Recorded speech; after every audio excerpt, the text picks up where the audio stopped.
Hello and welcome to this India Today special, where we are joined by a very special guest. Joining me is the Pakistani Foreign Minister, Bilawal Bhutto Zardari, who is here in Goa for the two-day Shanghai Cooperation Organization meeting that has just concluded. Appreciate your joining us here, Mr. Bhutto Zardari. Welcome to Goa, welcome to India. You're the first Foreign Minister from Pakistan to be in India in 12 years. But it appears that your visit has not been able to break the ice between India and Pakistan. From what we gather, no conversation with our Minister, Dr. Jaishankar, unconfirmed reports of a handshake, and little progress made in breaking the ice. Am I right to say nothing has really been achieved by you being in India? First of all, thank you so much for having me, obviously here in Goa, but particularly on your show, India Today. I like the opportunity to speak through you to the Indian people. As far as the success of my visit, well, the aim of my visit was to attend the SCO, of which Pakistan is a member, and to that end my visit has been successful. As far as Pakistan's position on bilateral relations with India or any meaningful engagement or dialogue with our Indian counterparts, our position remains unchanged, and that is that until India reviews the actions it took on August 5th, 2019, Pakistan is not in a position to engage bilaterally with India. Now, that's your unchanged position. Our position is equally firm. Terror and talks don't go together. And until Pakistan is seen to actively do enough to stop cross-border terrorism, to sponsor terror outfits like the Jaish and Lashley, we can't talk with Pakistan. So it seems, therefore, that the two countries are in, as I said, a deep freeze. How do you respond to India's position? You cannot have terror and talks coexist. So as far as India's position is concerned, terrorism isn't anything new. It's an old challenge, and despite having to face this challenge, we have had on and off talks. So as far as being a consistent position, I don't quite know how consistent it is. As far as the issue of terrorism, Pakistan wants to deal with terrorism not because India says so or the Indian government said so, but because we want to end this menace. It has caused the largest number of casualties amongst any of the SCO nations present here today. Pakistan has suffered the most casualties. I myself stand here before you today, a victim of terrorism. So Pakistan and myself are wholly committed to combating this menace. As far as accusations are concerned, we are ready and willing to engage and address any concerns that India might have, but India would also have to address our concerns. India would have to explain what Kulbhushan Yadav, not a non-state actor, a state actor, a Navy commander, was doing in Pakistan, carrying out terrorist attacks on Pakistan's soil. Does that not come under cross-border terrorism? Can I just stop you, Mr. Foreign Minister? If you allow me to complete, yes. and then of course that's one such complaint. Then of course we all know the incident of Samjhauta Express, where we are yet to see justice. The Lahore incident, terror attack that I presented the dossier before the United Nations. All those questions need to be answered. You know, I can go on and give you a long list of Pakistani involvement in terror attacks that dates back to the Mumbai blasts of 1993, through what happened in our parliament, through Pathankot, through Pulwama, through Uri, even to Poonch 3 weeks ago. The fact is, the evidence that Pakistan provides, whether it's about a Kulbhushan Yadav, whether it's about Lahore the terror attack, has not been backed by international agencies. In the case of Pakistan, we've seen, Mr. Bhutto Zardari, the fact is that let's be very clear, that this is backed by credible evidence. I see. Would you allow me to respond, or would you continue? No, you know, these are credible evidence. I was in Houston where you live, and Dawood Ibrahim, responsible for the attacks of '93, still continues to be there. Hafiz Saeed, no action. credible action taken for 2611, Masood Azhar for Parliament, for Pulwama. So, you know, we can give you a long list of evidence. The point is, while you claim to have a long list, you refuse to accept that Pakistan has any legitimate concerns. For example, you were saying that the fact that we've caught Kulbhushan Yadav, we can show him to you. The fact that he was a Navy commander in the Indian Army is not a legitimate accusation. Then who is India to defend in Pakistani courts? Who is this man, Kulbhushan Yadav? Who is Ajmal Kasab? No, but see, I'm not denying there's a Mumbai trial ongoing within Pakistan. The reason that trial has not progressed is because India is refusing to produce the witnesses necessary for us to take that case forward. If you compare that with the Samjhota Express attack, over there everyone was acquitted. We've sent you voluminous evidence of 2611, Mr. Foreign Minister. I'm not doubting that you've sent, I'm not doubting that you've sent evidence. You want to live in denial. This is the problem. This is not denial. This is the problem. The problem is I'm being very clear with you. I'm speaking with facts and I'm speaking rationally and unemotionally. But you were getting quite hyper. And I would like to suggest that if I lost friends, sir, in 2611, with due regards, perhaps. Just as you said today, in fact, in your speech, that your mother died in an assassination so by surely, a terrorist. If you lost friends at the Mumbai attack, you too would like to see the conclusion of the Mumbai trial. Yes. So perhaps you will take it up with the government in India that in order to conclude the Mumbai trial, India should consider sending the witnesses necessary in a court of law. We have a very similar legal system in India and Pakistan. We provide voluminous evidence, sir, Mr. you can provide as many pieces of paper as you will like, but as your legal system works, so does mine. And in your legal system, along with those pieces of paper, you have to provide witnesses in order for a case to go forward. So until we have that sort of cooperation from the Indian side, this case cannot conclude. Now that I have shared with you my position on the Mumbai case that is sub judice and ongoing, could you perhaps enlighten me that on the Samjhota attack that took place in 2007, where Pakistanis lost their lives, why it is that India has been unable to hold anybody accountable for that terrorist incident on Indian soil that resulted in Pakistani lives lost? Sir, the fact is, India has prosecuted all its terror cases under the rule of law. We even gave Ajmal Kasab, who was caught in a terror attack, the due process of law. But let me come to your response. Today, you at the SCO, you said, let's collectively eradicate the menace of terrorism. Let's not get caught up in weaponizing terrorism for diplomatic point scoring. With due regard, sir, when you say that, isn't it the responsibility of Pakistan, which globally has found itself in the corner for having sponsored terror, to first stop allowing its soil to be used for terror activities against India? Somewhere you've got to start. Otherwise, your words will sound hollow, with all due regard, Mr. Minister. But, sir, our words or our track record speaks for itself.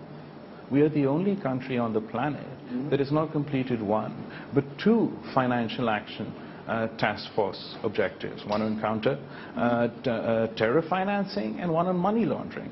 As far as the issue of terrorism is concerned, the numbers speak for themselves. You can take out the data between sort of 2006 up until 2014, Pakistan was in a very difficult situation vis-a-vis the activities of terrorists. We were facing terrorist attacks almost every other week, but precisely because the whole of the Pakistani state, across the political spectrum, sat together, came up with the necessary consensus that resulted in operations in South Waziristan, then in North Waziristan, and a national action plan. We managed managed to break the back of these terrorists. And unfortunately, you're caught in an old, stale perception about where Pakistan is on this issue. And I believe it would be more constructive if we engage on these topics, because I am saying this is a genuine issue for me. I understand that this is a genuine issue for India. I'm not denying the legitimacy of this concern. I'm just suggesting the way that you're engaging in trying to resolve this concern is not necessarily the most productive. You're saying have an open dialogue. You will express your concerns, we will express your concerns, because today you argued that you, in your speech, that you felt the pain of terror because you lost your mother to an assassination by a terrorist. You then went on to say we must stop conflating non-state actors with state actors. But for that, sir, the state must act, Mr. Bhutto Zardari, in a non-partisan fashion against all terror. Absolutely. You can't sponsor terror directed against India and then fight terror within Pakistan or across the Durand with Afghanistan. Do you agree that, you know, one man's terrorist cannot be another man's freedom fighter? And that's our position. That's what I want you to do. I want you to break this fiction that has been fed to you, that we have a different perspective on this issue. I believe that this line of argument, this wolf whistling around the world terrorism, which is ultimately an Islamophobic wolf whistle, not only to whip up Hindu sentiment at home here in India, but also to browbeat Pakistan. That might be a good electioneering strategy for some, but it's certainly not an effective counter-terrorism strategy. What I'm trying to explain to you, that with better coordination, and I absolutely agree that not only us, but the international community needs to coordinate better vis-a-vis this topic, we can achieve far more than we have today. Pakistan has achieved in our fight against terrorism across the board. This doesn't serve our purpose, neither does it serve your purpose. Why do groups like the Jaish and Lashley continue to operate from terror camps within Pakistan? Show the world credible action. I mentioned Dawood Ibrahim, sir, because the fact is he lives in Clifton, which is where you live, and the fact is he's lived there since 1993 when the Mumbai blast took place. Act against him, hand him over to India, and maybe that will be the kind of gesture that breaks this frozen peace. So, but the frozen peace is a result of the actions of the 5th August 2019, where India unilaterally violated not only international law, not only UN Security Council resolutions, but also bilateral agreements between India and Pakistan.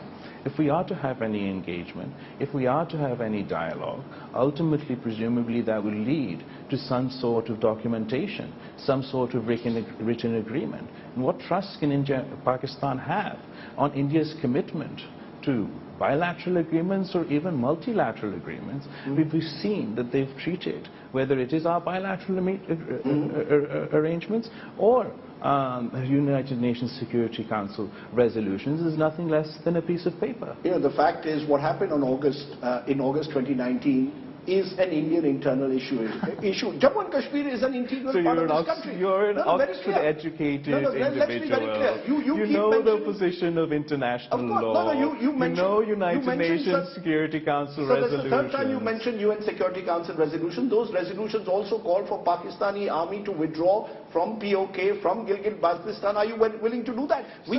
I obviously, when I say abide by the UN Security Council resolutions, that means I too am ready to abide by the Security Council resolutions. What we call Pakistan-occupied Kashmir? I too would be willing to abide by the United Nations Security Council resolutions. What I wonder is, what confuses me, is why the largest democracy in the world, a country where if the government, I'm not sure about the government, but the people value being a democracy.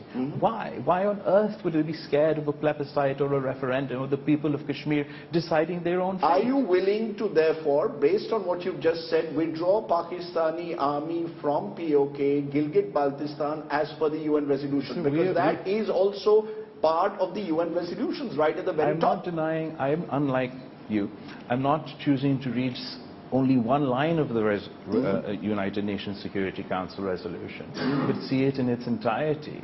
I'm not suggesting unilateral action by Pakistan. Unilateral action is what you did on August 5th, 2019 in Kashmir. Unilateral action, violation of our bilateral agreements and international agreements. You know, Mr. Bhutto, the fact is, and this brief conversation already so far has revealed the huge trust deficit that exists. No, there's a fact deficit. No, just a minute, sir. Prime Minister There's Modi... a fact deficit. No, Prime Minister Information Modi... deficit. Right. Prime Minister Modi came to power in 2014. The first act Came was... to where? Came to power in India in 2014, the Prime Minister invited Nawaz Sharif to his swearing in. Mr. Sharif came. He was then in Pakistan, came impromptu, met Mr. Sharif in December 2015. What happens a few weeks later? Pathankot, a terror attack. How do you build trust when we've seen it happen with the Lahore bus yatra, was followed by Kargil? There is no trust because Pakistan has not done enough to ensure trust. Tali do haath se bachti hai. Sir, tali exactly do haath se bachti hai. तो अगर आप कह रहे हो हुकूमत भारत का हुकूमत शर्म शेख में मानता है कि हम भारत बलोचिस्तान में इन्वॉल्व हैं, पाकिस्तान के खिलाफ के फोर्सेस को सपोर्ट कर रहे हैं बलोचिस्तान, फिर उसके बाद Pakistan, India didn't admit that at Sharm el-Sheikh. Again another history lesson, that's a separate topic. And then उसके बाद उसके सपूत के तौर पे हम एक कुलभूषण यादव, एक इंडियन सिटीजन जो इंडिया का नेवी कमांडर है, वो पाकिस्तान में पकड़ा जाता है, तो क्या this is a state actor? Do you not see a difference between a state actor and a non-state actor? No, I don't see the difference when the non-state actors are actively sponsored by the state actors. Why would state actors sponsor non-state actors to cause the largest number of casualties in our own country? Because they do it when it is directed against India. You act against terror when it involves your own citizens, but not when it involves Indians. I think that is true for you, which is not true for us.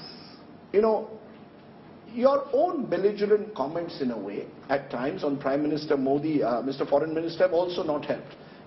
It seems that when it comes to Mr. Modi specifically and India in general, Pakistan leaders want to cater to your own domestic gallery. You've made the kind of comments that make it almost difficult, if not impossible, to see how this trust deficit is bridged. So first of all, I think if you assess the domestic politics of both countries, it is in India where Pakistan plays a larger role in your elections, whereas India does not actually feature in our elections. As far as politicking is concerned, we see it from the Pakistani perspective that every time there is an election in India, be it regional elections or national elections, there is a so-called terrorist attack that is exploited for electoral gains. We have no problem with any individual, and our words never intended to cause any effect. Those words were not my words. They were your words? No, sir, yes, but who was I quoting? I was quoting the Indian citizens. Anyway, I don't want to rehash a conversation that has already happened or quote a BBC documentary. We can have issue with the choice of words that anybody uses, but everybody knows that neither politics is personal nor diplomacy is personal. The question before the people of India or the government of India is, do you want to create an environment that is conducive to talks? Do you want to implement your own stated foreign policy agenda, which is neighbors first?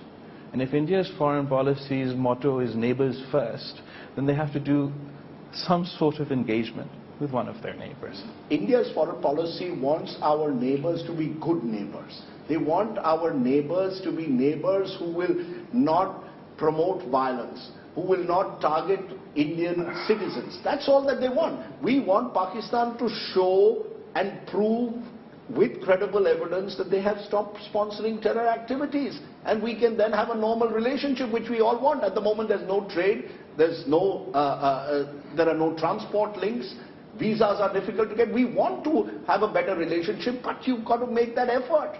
You've got to do more. So the world wants you to do more. We're working for ourselves, not for you, to deal with this issue. And it is an issue of serious concern. If we're going to turn terrorism into a political point, whether it is for domestic politics or geopolitics, then we will not be able to resolve this issue. And frankly, at the moment, this issue has become far more complicated since the fall of Kabul.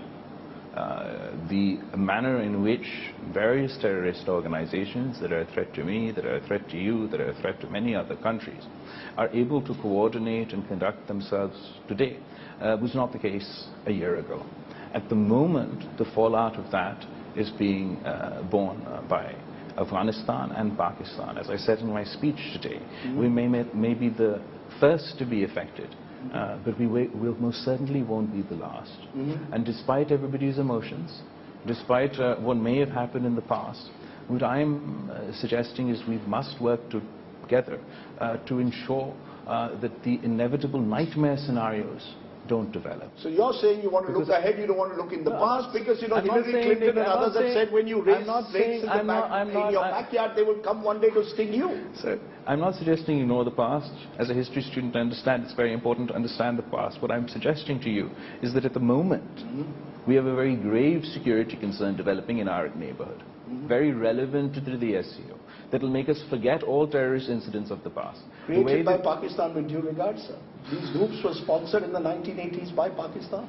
These groups, some groups, not all groups, were sponsored by the United States, not by Pakistan, not by the people of Pakistan. It was a dictator's policy, but obviously facts don't matter to you. What I'm trying to suggest is that we have had issues in the past. They've caused concern for Pakistan. Facts matter to me, sir, with due regard. I'm sure. They may also, they matter to India, they matter to Pakistan. What I'm trying to convey to you is, given the fall of Kabul, there is a potential for a significant increase in terrorist activity. It requires coordination regionally, internationally. And unfortunately, what we see today is a hyper-partisan, hyper-polarized international relations geopolitical environment, where it's not easy to find that common ground. And what my proposal was to say... created by, in a way, I repeat, Pakistan. You talk today, lament about the fall of Kabul. The groups, the Taliban-linked groups were all sponsored by the ISI network. Why you know, let's not kid us. Let's not It's very easy and it's very unfortunate, because when hate drives the entire conversation, when someone's taught that just because you're a Pakistani, everything you do is wrong, or just because you are a Muslim, everything you do is wrong, or you are at fault for everything, it's very easy to stop critical minds from thinking.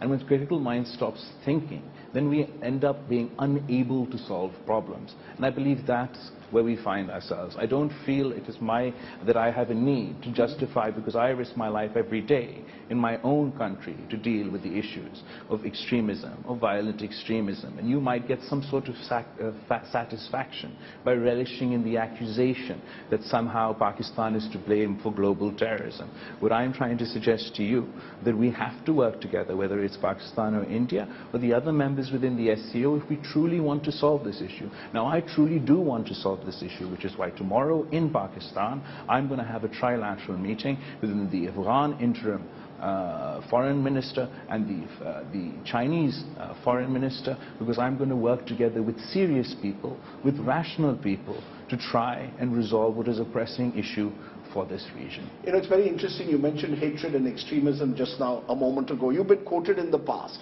of saying you're very worried about the condition of Muslims in India, that Hindutva is leading to the persecution of Muslims, was a quote that you made. I can turn around very easily and say, what about the condition of Hindus, of Sikhs, of Christians, of Ahmadiyas? We've had Shias being killed only yesterday by Sunnis in your country. I mean, I can give you a long list of forcible conversions, of temples being targeted. I mean, Mr. Foreign Minister, surely the condition of minorities in your own country should worry you far more. Given that a percentage of Hindus, Christians have actually gone down to below 1%, shouldn't that be your worry as a politician of Pakistan? As a politician of Pakistan, within my own domestic politics, absolutely, I'm a champion, not only for minority rights, but for interfaith harmony. My party, the Pakistan People's Party, is the only one actually who has directly elected both provincial and national members of parliament who are from our Hindu minority. And unfortunately, the state of Indian politics today is such that neither in your upper house nor in your lower house is there a single Muslim member of the BJP. And I think that speaks volumes for the country, who has the largest Muslim minority on the planet living within its borders. My concern is not isolated to India or to Pakistan, actually. I believe this is a phenomenon we're seeing the world over. So the population of Muslims, ironically, in India has grown in recent times, while in Pakistan the population of Hindus has declined, because there is forcible conversion, there have been attacks on temples. I can give you the long list. If you are saying you and your party is committed to interfaith harmony, you must ensure that this doesn't happen. You come from Sindh, you must ensure it doesn't happen. I mean, that, you see, again, it's the proof of the pudding, sir, lies in the eating. So evil exists everywhere in the world. The question is, how do you respond to it? In my province or in my country, if such an incident takes place, I will be on the side of the victim. I will try, and the life is unfair, our institutions and system is unfair. There are times where I will not be successful. But my attempt will be, my want will be, my niyat will be that I would want to try and resolve an issue in an amicable way for the victim of the situation. Can you give us that assurance? Absolutely. I do it every day if you just Googled or looked. But the point is, can you say the same for what happened in Gujarat? Was the government at the time actively involved in trying to save lives, or was it trying to do something else? And I think that's the fundamental difference. It's not like there's no hate. In America, it doesn't say... Sir, I haven't finished my comment, and I understand that you're emotional. So I'm trying to suggest that hate has no borders. You have hate incidences and with increasing frequency all over the world, but they happen in Pakistan, they happen in India, they happen in Europe, they happen in America. The difference is how we would like to see responsible states react to that. And the India that I was taught about growing up, the India that my mother raised me on, explaining how this India was like, I was told that India was a secular democracy. And I, growing up now as a young adult, see a very different India. If I comment on that from time to time, I don't mean that as a personal slight to anyone. I don't mean that as in order to be offensive to anyone. And it doesn't mean that I'm not cognizant of the challenges within my country. In fact, I actively attempt, whether it's through legislation or pushing the police or provincial authorities to try and address such issues. Let me assure you, we have a strong civil society.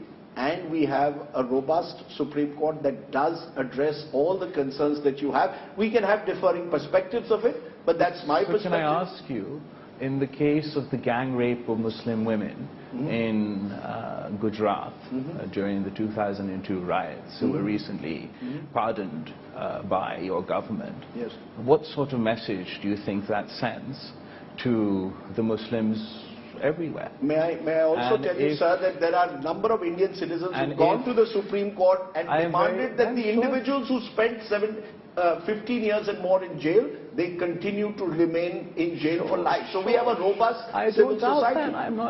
As do we in Pakistan. But what I'm suggesting to you, that if I had even, and I would never even think of, this would never even cross my mind, but in the context of such sort of religiously sectarian, whatever you want to call it, polarized dispute within my own country, if I had given a pardon like this, you would not let me forget it. You would not be defending me by saying that, oh, but some citizens took me to court. You would say it is wrong, and it is wrong if it happens in India, and it would be wrong if it happens in Pakistan. I'm very clear that the rule of law must apply universally. Human rights are universal. We agree on that. But you continue, Mr. Minister, to harp on Kashmir. Is there a realization somewhere that this obsession with Kashmir over the decades has cost Pakistan economically and, dare I say, politically and diplomatically? That every time I will tell you terror and talks don't go together, you will refer to August 2019. Do you agree that this obsession has to end? 2019 has only been a fact since 2019. No, but do you agree that the obsession has to end? That the obsession has to end for Pakistan to actually... I don't have an obsession, but this is a commitment that you made, that India has made to the people of Kashmir. It's a commitment that we've jointly made. And what I don't understand is, as a confident country, as a country that is proud of its success, that is proud of its democracy, what is the harm to India in abiding by the same UN Security Council resolutions that are a result of their Prime Minister going to the United Nations? What is the harm in having a plebiscite? As I said, the plebiscite will also turn into POK. Sure. I am happy to. I'll lead the campaign in Gilgit-Baltistan. आप जाके श्रीनगर से campaign lead करें, मगर referendum तो hold कर ले. Okay. रायशुमारी हो जाए, बात खत्म हो जाएगा. Okay, but आपके लिए, मेरे लिए, and सबसे भरकर जो कश्मीर के अवाम के लिए, because it's not मेरा obsession, it's उनका obsession, and वो generation after generation एक ही मुतालबा कर रहा है, और मेरा और उनका एक ही मुतालबा है कि रायशुमारी करके दिखाए. You know, post 2019, actually, what we are seeing in Kashmir is certainly investments. We're seeing tourism. We're seeing a new Kashmir. So, you know, we can have again different perspectives. I agree with you that you are seeing a new Kashmir. Okay. But this new Kashmir is a violation of everything that India stands for. It is a blatant attempt to turn Muslims into a minority within their own land. Some call it an ethnic cleansing within Kashmir, the gerrymandering of districts to artificially conflate a minority into a majority. The entire Kashmiri leadership has been imprisoned. It is India, not Pakistan or Kashmir, that is running away from a referendum, that is running away from letting the people decide. Okay, as I said, our official position remains that Kashmir is an internal matter. We will resolve it. But look at what it's done. Why did you go to the UN if it was an internal matter? No, I'll tell you what it's done to Pakistan. This support for cross-border terrorism. Look at we don't support cross-border terrorism. Okay, you will say that, we will provide you evidence, but look at your economic condition. 36% plus inflation. Well, just a minute, sir. Foreign exchange reserves at $3 billion, huge public debt of $233 billion. You're a country that at this moment perhaps first needs to focus domestically on the crisis that you have. You can't even look at these external realities. Do you appreciate the nature of the crisis you're facing, sir? Absolutely. But does that mean I should ignore the injustice that is happening in Kashmir? Just because I too am facing my own problems, I'm willing to face my own problems as well. I believe my problems have nothing to do, and are no fault with the people of Kashmir. And while we are facing difficult times, these are temporary difficult times, and I'm sure that we will rise again. Mr. Bhutto, though you're here for an SCO summit, interestingly, the fact is there hasn't been a SAARC summit, a South Asian Regional Summit, since 2014, since Kathmandu. Yeah. India has boycotted the idea of a summit in Pakistan since 2016. You're saying sabotage. The fact is that SAARC, many believe, is being held hostage, or that's how we see it, to Pakistan's state sponsorship of terror. Does Pakistan see a future for itself in South Asia, a future for SAARC? Do you really see SAARC to have any kind of future? As far as SAARC is concerned, I mean, it just shows your country's pettiness when it comes to foreign policy. And my presence here shows that Pakistan's foreign policy is completely sort of the juxtaposition to your country's foreign policy. If we don't believe that two wrongs make a right, that cutting our nose despite our face is a good foreign policy decision, which is why, despite our bilateral differences, despite our position after August 5th, 2019, I chose to attend in person at the SCO, because India is not the only member of the SCO, if you haven't noticed. We're all equal members of this organization, and Pakistan has fantastic bilateral relations with every single other member of this organization, who sees a huge potential in the China-Pakistan economic corridor for regional integration. Let me turn to the politics within Pakistan for a moment. Imran Khan party says you and Shahbaz Sharif have ganged up to delay elections, both provincial and general elections. Will Pakistan hold elections on time? Have you ganged up against Imran Khan? No. We will have elections on time. Our constitutional term will end according to its constitutional limit, and elections will happen this year, either in September, October or November, as the constitution allows. Are you running scared though of Imran Khan? Not at all. I've beaten him in every... He's attracting large crowds. I attract large crowds too. But the Pakistan People's Party feels confidence about its chances against Imran Khan. We've beaten Imran Khan's party and Imran Khan himself in each and every by-election that we faced him in, whether it is before his fall or after his fall. And inshallah, when we go to the people of Pakistan for a general election, they will choose the side of sanity over this new, narrow, populist nationalism. Do you have is there any truth that there are still back-channel talks taking place between India and Pakistan? No back-channel talks? None whatsoever? None? No. No. Okay. I want to ask you this. You wear the Bhutto legacy. Zulfikar Ali Bhutto, your grandfather, was here for the famous Shimla Agreement, but he was also the one who spoke of a 1,000-year war with India. Your mother and Rajiv Gandhi met, and that was a historic summit at the time, and yet we had terror in Kashmir soon after. How do you, Bilawal Bhutto Zardari, see your grandfather and mother's legacy, and how do you therefore view India and Pakistan in your vision? So as far as India and Pakistan is concerned, my mother's manifesto, her politics, was based on normalizing relations with India. This has been my party's consistent position. I mentioned August 5th and why that's complicated it for us and complicated it for even those parties within Pakistan who have long advocated for normalization of ties with India. As far as Pakistan is India is concerned, and the people of Pakistan and India are concerned, our destiny is peace. We will have a peaceful, prosperous future. My generation, I hope, will not be bogged down by history and forge our own history. I might sound naive at times. I understand that it's a very complicated task. But this is our fate. This is our destiny. It's interesting because you're moving away in a sense from the 1,000-year war which your grandfather spoke about, and you've got General Asif Bajwa now saying Pakistan cannot afford a war with India. As far as my grandfather, the problem with taking out one sentence anywhere is that it's out of context.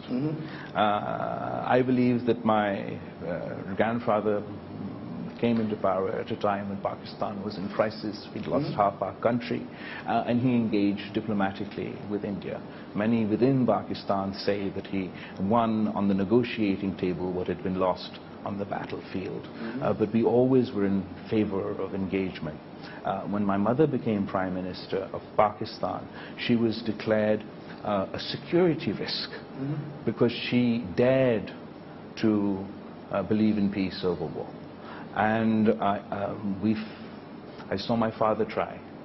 It was the first time in the longest, since the 1950s or whenever, I can't even tell you since when, that when my father was in power, that we unilaterally restored trade ties with India.